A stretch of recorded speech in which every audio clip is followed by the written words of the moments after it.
South India shopping mall లో block buster ఆషాఢం #1 kilo నుంచి నేను ఉద్యోగం వెళ్ళడం లేదు. ఏ నీతేమొచ్చింది? మర్యాద ఇవ్వని మగాడికి నేనెందుకు సంపాదించి పెట్టాలి? మర్యాద? నేను నీతే మర్యాద తప్పు చేశాను? ఓహో, మా బ్రదర్స్ చెప్పినట్టు నీ తాళ్లతో పసుపు రాసి పిస్తాలా? మిమ్మల్ని ఎవరు పిసుకమనడం లేదు. మగాళ్ళకున్నట్టే ఆడవాళ్ళకు కూడా ఆత్మాభిమానం ఉంటుందని తెలుసుకుంటే చాలు. నాకెందుకు తెలీదు? ఎప్పుడో తెలుసు. పెద్ద తెలుసు. తెలుసుంటే ఆ రోజు మా అమ్మ వచ్చినప్పుడు నన్ను చెయ్యెత్తు కొట్టేవారా? మా అక్కల్ని బయటికి వెళ్ళమని అనేవారా? మీ అందరి నిర్వాకాలు తట్టుకోలేక ఆవేదనతోనే మా అమ్మ చచ్చిపోయింది. మా అన్న చివరికి కట్టుకున్న మొగుడు కూడా అంత స్వార్థపరలే. అంతేగాని ఉద్యోగానికి వెళ్ళనంటావు? నేను వెళ్ళను గాక వెళ్ళను. వెళ్ళతే వెళ్ళతావు. నువ్వు సంపాదించకపోతే నేను సంపాదించలేను అనుకుంటున్నావా? దాని సంపాదన లేకపోతే నేను ఫ్యామిలీని పోషించలేను అనుకుంటోంది. ఒతే వత్త ఆటోతో 10 ఫ్యామిలీస్ పోషిస్తాను.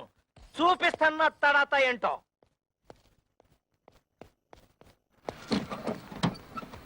ఏరా ప్రాడు, ఇదిగో ఇచ్చేస్తాను అదిగో ఇచ్చేస్తాను అని ఎన్నిసార్లు నాకు పప్పగాలుస్తావురా? ఎక్కడ్రా నా డబ్బు? అన్నా ఇంటి ముందు గొడవ చేయదు, ఇచ్చేస్తాను. డ్రామా ఆడొద్దు. ఆటో తీసుకెళ్లేటప్పుడు ఏం చెప్పావు? డబ్బు మొత్తం ఒకేసారి కడతానని చెప్పావు. ఆ తర్వాత ఏం చెప్పావు? నెలలా కడతానన్నావు. 2 నెలలైంది, ఏం కట్టావు నా పాడి?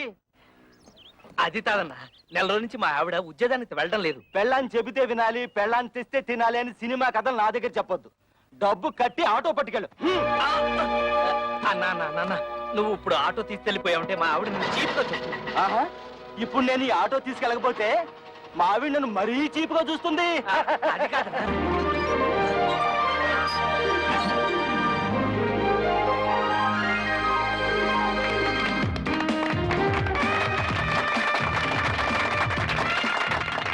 చప్పట్లు కొడుతున్నావా? సిగ్గు లేదు? కన్న తండ్రివి నువ్వు ఇక్కడ ఉండగానే వాళ్ళ మామగారి చేత ఫ్యాక్టరీ ఓపెన్ చేస్తున్నాను నీ కనకొడుకు. ఎవరు కట్ చేస్తేవటయ్యా? శంకరం, నిన్ను ఇంత ఇన్సల్ట్ చేసిన తర్వాత కూడా ఇంకా నీ కొడుకు నువ్వు సపోర్ట్ చేస్తున్నావంటే వాడు నీకేదో చేతబడి చేసి ఉంటాడు. నువ్వను రా.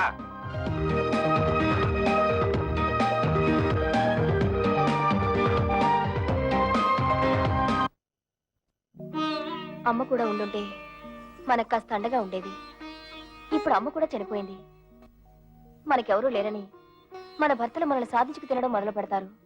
కవితను కూడా మన పక్కనే ఇల్లు అద్దెకి తీసుకుని వచ్చేయమంటే మనకు కొంచెం ధైర్యంగా ఉంటుంది కదా. అందుకు ఆమె భర్త ఒప్పుకోవాలిగా. ఎందుకు ఒప్పుకోడు? అపూర్వ సహోదరులాగా అందరం కలిసే ఉంటాం. మీ అక్క చెల్లెలంతా కలిసి ఉంటే మాకు పెద్ద హ్యాపీ. పోపుల డబ్బాలాగా. రేయ్, నా ప్యాకెట్ ఇచ్చేరా.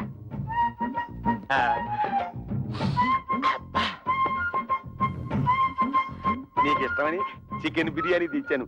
అంతా నువ్వే తినేక కడుపులో ఉన్న కపిల్ దేవ్ కూడా కష్టపెట్టు. నేను నీకోసం బిర్యానీ ఒకటే కాదు, చికెన్ పూకోడి కూడా తెచ్చా. చూసావా నువ్వంటే నాకు ఎంత ప్రేమో? నా బంగారం, నా కొండ. ఈ శుభ్రంగా తినేసి చేతులు కడుక్కొని ఈ సొక్కకి తుడిచేసి ఈ పేపర్ మీద ఓ సంతకం పెట్టి. నువ్వు కూడా ఈ పేపర్ మీద చెగోడిలా చిన్న సంతకం పెట్టవా? సంతకమా? ఎందుకు? ఎందుకేమిటి? మా పిల్లలకి అవమానం జరుగుతుంటే చూస్తూ ఊరుకుంటావా? మీ అమ్మ మీకోసం డబ్బడానికి వెళ్తే తల్లి అన్న అభిమానం కూడా లేకుండా మీ అమ్మ చావుకు కారణమైన వాడిని ఊరికే వదులుతావా? మాకు ఒక పైసా కూడా ఇవ్వకుండా మీ తమ్ముడికి లక్షలు పెట్టి ఫ్యాక్టరీ కట్టిస్తాడా? ఆ పగ మీద తీసుకోవద్దు. వాళ్ళని కోర్టుకి ఇచ్చి మీకు రావాల్సిన ఆస్తి మీరు తీసుకుంటారు అంతే. అందుకే ఈ సంతకం. ఆస్తిలో కూడా ఆడపిల్లకి హక్కు ఉంది. ఏ పర్లేదు, ధైర్యంగా పెట్టేయండి. నేనున్నాను, వాడున్నాడు, ఆటో ఉన్నాడు.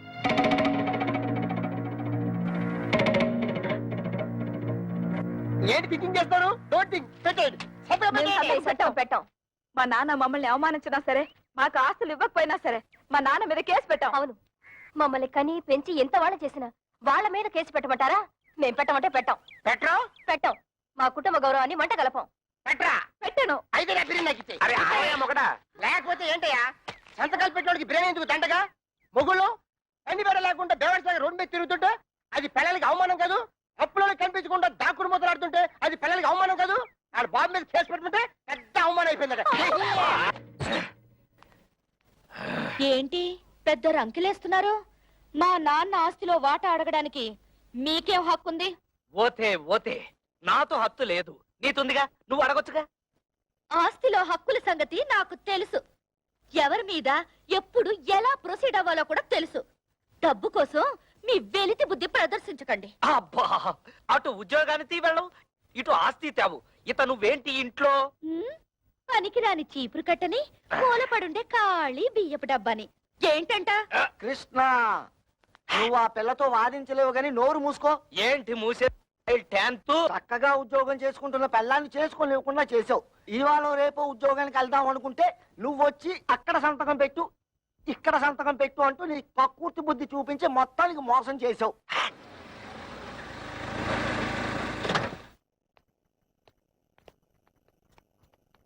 ఎరా వెళ్ళినట్టే వెళ్ళి మామగారింట్లో మకం పెట్టావు.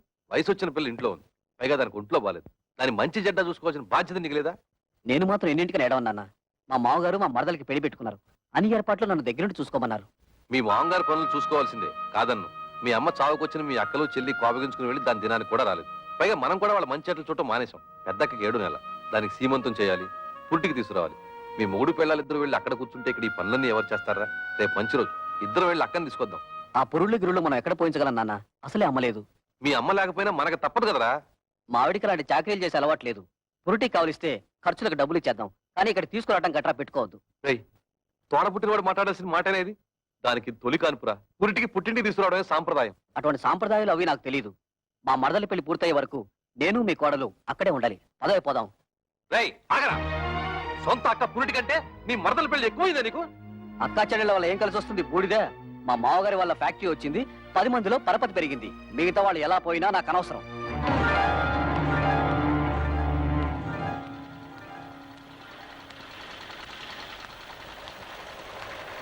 అమ్మా, ఇక్కడ కవిత అనే అమ్మాయి ఉంటుంది. మేనేజర్ కవిత గారా? ఆ. ఆఫీస్ రూమ్ లో ఉంటారు. సార్ వారి అక్కగారు ఇక్కడే ఉన్నారు, మాట్లాడతారండి.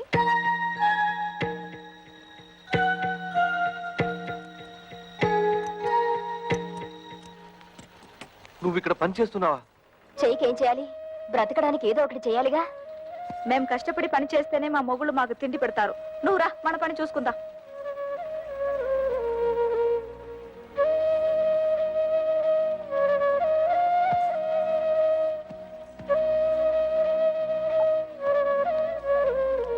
వాళ్ళు ఇంతకు తెగిస్తారనుకోలేదమ్మా. ముందు నువ్వు నేను కవిత కలిసి అక్కయ్యకి సీమంతం చేద్దాం. ఆ తర్వాత అన్ని విషయాలు నేను చూస్తానుగా. ఆ, ఇప్పుడు అక్కకు సీమంతో ఒకటే లోటు. మాకు ఎవరి దయా దాక్షణ్యాలు అక్కర్లేదు. మా అమ్మ మీ కాళ్ళ వేళ్ల పడి మాకు 4 ముక్కలు చెప్పించింది. దాంతో మా బతుకులేవో మేము బతుకుతున్నాం. మీరొచ్చిన పనేదో చూసుకుని మీరు వెళ్ళండి. కూతురికి సీమంతం కూడా చేయలేని చవటవేదో కింద జమ కడతారమ్మా ఊళ్ళో వాళ్ళు. తల్లి లేని పిల్లల్ని అనాథల్ని చేసి పడేశాడు అని నా మొహాన్ని ఉమ్మేస్తారమ్మా. మేం ప్రాణాలతో ఉండగా మాకెవరు సహాయం అక్కర్లేదు. మీకంతగా సహాయం చేయాలనిపిస్తే మేం చచ్చాక చివరిసారిగా మా మొహాన పడేస్తారు గుడ్డ. అది మాత్రం వేయండి, అంతే చాలు. మమ్మల్ని రోడ్డు పాలు చేసినట్టు ఆ చిన్నదాన్ని కూడా రోడ్డు పాలు చేయకండి. అది కూడా మీ వల్ల కాదనుకుంటే మా దగ్గర వదిలేయండి. ఏదైనా ఉద్యోగం ఇప్పించుకుని దాన్ని కాపాడుకుంటాం. పదండి.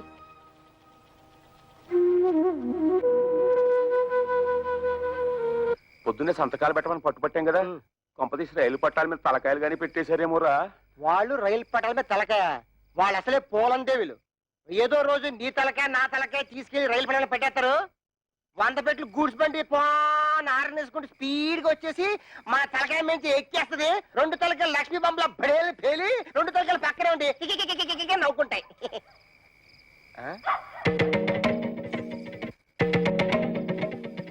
ఎక్కడికి వెళ్ళి వస్తున్నారే? నాది కూడా దక్కొచ్చాను. ఎక్కడ ఊరేగి వస్తున్నారు? ఉద్యోగానికి వెళ్ళొస్తున్నాం. ఉద్యోగానికి అలా మొహం మీద కూర్చుంటూ సమాధానం చెప్తుంటే చూస్తూ ఊరుకుంటావు. సిగ్గులేదు? నిన్ను హాయ్, చెయ్యి ఎత్తామంటే మళ్ళీ ఎత్తడానికి చెయ్యొడదు. మాకు తిండి పెట్టడం దండగన్నావు కదా, ఇదిగో ఈ 30 రూపాయలు తీసుకొని మడిచి జోబులో పెట్టుకో. ఏమయ్యా, నీ పిల్ల అంత చీప్ గా పెంట మీద ఏకని చూస్తుంటే చూస్తూ ఊరుకుంటావుట. సిగ్గులేదు? నన్నా ఏంటే? ఇదిగో నా మెల్లో తాళి కట్టిన పాపానికి ఒక 10, నాకు తిండి పెట్టినందుకు ఒక 10, నీకు మీ అమ్మకు దండగా తిండి పెట్టినందుకు ఒక 10, టోటల్ గా 30 రూపీస్ మింగు. మరి దానికో? ఏయ్, నీ డబాయింపు డబ్బా కబుర్లు నా దగ్గర కాదు. ఈ రోజు నుంచి నేనో రోజు ఇల్లు తుడిస్తే నువ్వో రోజు ఇల్లు తుడవాలి. నేనో రోజు బట్టలు ఉతికితే నువ్వో రోజు బట్టలు ఉతకాలి. నేనో రోజు వంట చేస్తే నువ్వో రోజు వంట చేయాలి. ఇంపార్టెంట్ పాయింట్ ఒకటి ఉంది. నా పర్మిషన్ లేకుండా నా పక్కలో నువ్వు పడుకోకూడదు. అవ్వా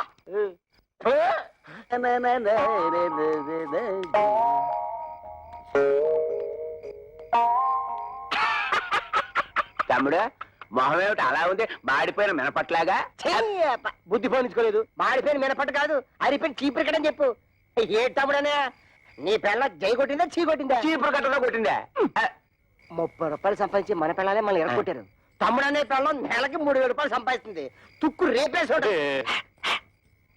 నా పెళ్ళం సంతతం పెట్టనందుకు నాకేం బాధ లేదు కానీ ఇంతకాలం నా ఫుడ్ తిన్న మా డాడీయే వెన్నుపోటు పొడిచేశాడు అందుకే నాకు వర్రీగా ఉంది. వర్రీని కూడా కర్రీ అనుకుని సర్దుకుపోవాలి తమ్ముడు.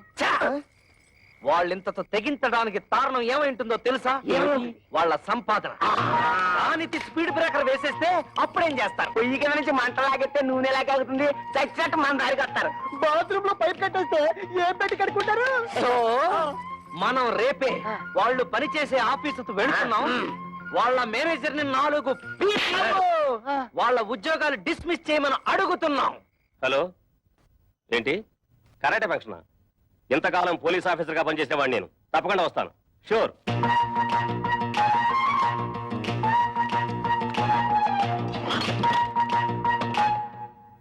మీరెవరయ్యా కూర్చునే కుర్చీలో కాళ్ళు పెట్టి నిలబడ్డారు? కాళ్ళు తీసి బుద్ధిగా కూర్చోండి ప్లీజ్. చా ఈ ప్లీజులు ఫీజులు మా దగ్గర కుదరవు. మర్యాదగా మా ముగ్గురు పెళ్ళాలకి ఊస్టింగ్ ఆర్డర్స్ ఇచ్చే. Mister give respect and take respect. ఏంటి నీతు రెస్పెక్ట్ ఇచ్చేది? గేర్ బాక్స్ మీసం టచ్ చేసి అవతల పరేస్తానంతే. నీ డ్రైనేజ్ పదలగొట్టమంటే మా పిల్లలు కళ్యాణి కస్తూరి కవితల ఉద్యోగాన్ని కత్తిపేరుతో కోసవతల మరి లేదా? ఓహో ఇప్పుడు అర్థమైంది మీరెవరో మీ హిస్టరీ ఏమిటో. ఏం అర్థమైంది నీతు? నీ హిస్టరీను నా ఆటోబయోగ్రఫీ. అదేం కాదు, మీరు ముగ్గురు వాళ్ళ ముగుళ్ళని. ఎస్ మేంటి మొగుళ్ళం. ఆ విషయం మా పెళ్ళాలకి ఉద్యోగాలు ఇవ్వడానికి ముందు ఆలోచించుండాల్సింది. అవన్నీ తెలుసుకుంటే ఇవాళ నీ రేషన్ కార్డు చిరిగిపోయేది కాదుగా. నీ పేరు ఓటర్ లిస్ట్ లో చెరిగిపోయే కదగా. అందుకని వెంటనే వెళ్ళి మా పెళ్ళాల ఉద్యోగాలు పీతే వెళ్ళా. ఏంటి ఇక చూస్తా?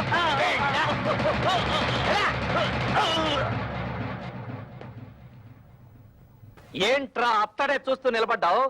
నిన్ను వెంటనే మర్డర్ చేసేసి తోట్లింగాల రేపు తెల్లి స్నానం చేసేస్తాను రే. చొక్కా ఇప్పుతాడేమిట్రా?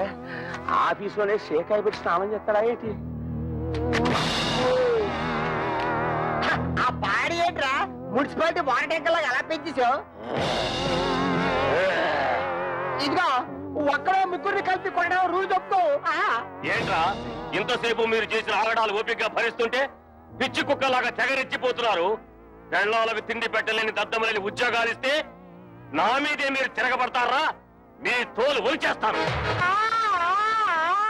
ఇప్పుడు మీ ఉభయులు అన్ని విషయాలు డీటెయిల్ గా మాట్లాడుకున్నట్టే కదా? ఊవనండి. శుభం.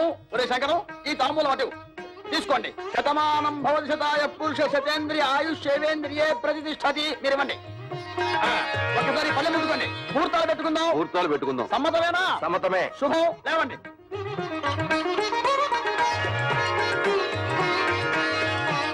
కూర్చోండి. అయ్యా మేము ఉంటాం. నమస్కారం. టాటా బిర్లా అంబానీ.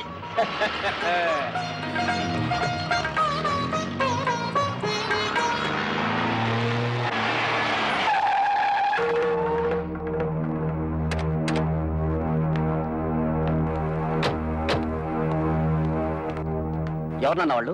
కమలకి పెళ్లి కుదిరింది. పెళ్లి వాళ్ళు నిశ్చితార్థం చేసుకుని వెళ్ళారు. ఆగండి. నన్ను అడగకుండా ఈ పెళ్లి ఎవరు కుదర్చమన్నారు? ఏంట్రా నీకు చెప్పి చేసేది? నువ్వు చేస్తున్నావు నాకు చెప్పి చేస్తున్నావా? తోడ పుట్టినాకైతే సీమంతం చేయడానికి టైం లేదు నీకు. నిన్ను నమ్మి ఆ పసిపిల్లని ఎలా వదిలిపెట్టను? అందుకే నా ఊపిరుండగానే దాన్ని పెళ్లి చేయాలని నిశ్చయించుకున్నాను. నీకు నీ మరదల పెళ్లి ముఖ్యం కదా, వెళ్ళి ఆ పనులు చూసుకో. ఒరే గిరి, మీ నాన్న ఏదో కోపంలో ఉన్నాడు గానీ ఇదిగో వచ్చే నెల 28వ తారీఖే మీ చెల్లెలి పెళ్లి ఫిక్స్ అయింది. మంచి సంబంధం.